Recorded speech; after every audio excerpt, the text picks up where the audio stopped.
ஓம் ஸ்ரீ குருபியோ நமஹ. இப்போ நான் இருக்கிறது வந்து திருச்சி உறையூர் வெக்காளியம்மன் கோவிலில் இருக்கேன். இந்த கோவிலுக்குன்னு சில விசேஷமான வரலாறுலாம் இருக்குது.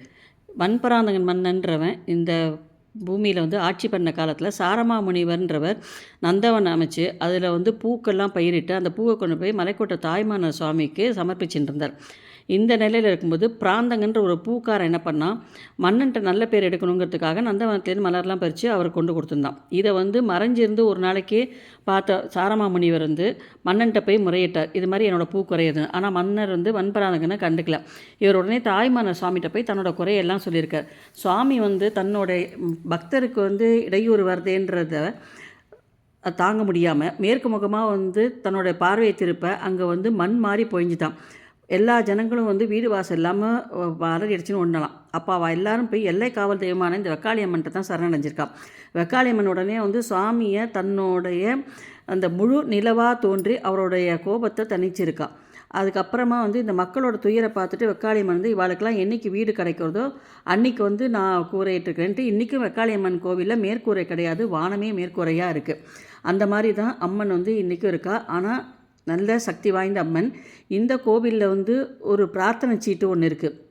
அந்த பிரார்த்தனை சீட்டு 10 ரூபா கொடுத்து வாங்கும்போது இதில் நமக்கு என்ன பிரார்த்தனையோ அந்த பிரார்த்தனையை வந்து பேர் நட்சத்திரம் வச்சு அதில் எழுதி அங்கே அம்மா காலடியில் வச்சுட்டு இதை வந்து அங்கே கட்டும்போது நம்மளுடைய பிரார்த்தனை வந்து சீக்கிரமாக நிறைவேறிடுறது அப்படின்றது இன்றைக்கும் வழக்கமாக இருக்குது.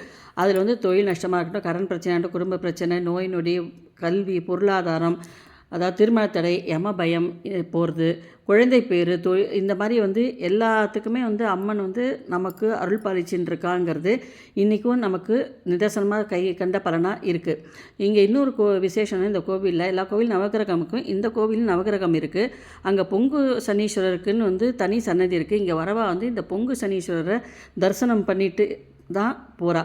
அதனால் அவளுக்கு வந்து நல்ல பலனும் கிடைக்கிறது. இன்னொரு விசேஷம் என்னென்னா, இந்த கோவிலில் வந்து அம்மனை வந்து நீங்கள் வழிபடும்போது இதில் வந்து 2 கிரகம் மட்டும் சாதாரணமாக சந்திரன் சுக்கிரன்னு அம்மன்றது வரும். இதோடு சேர்ந்து இந்த வெக்காளி அம்மனுக்கு இன்னும் 2-3 கிரகம் சேர்ந்து தான் வருது. அப்படி வரும்போது அந்த மாதிரி சேர்க்கையோ பார்வையோ இருக்கிறவா இந்த இடத்துக்கு வரும்போது அவளுக்கு இன்னும் ரெட்டிப்பு மடங்காக பலன் தான் கிடைக்கிறது. குபேர செல்வம் நிச்சயமாக கிடைக்கக்கூடிய அம்சம்தான் இந்த உறையூர் வெக்காளி அம்மன் கோவில்.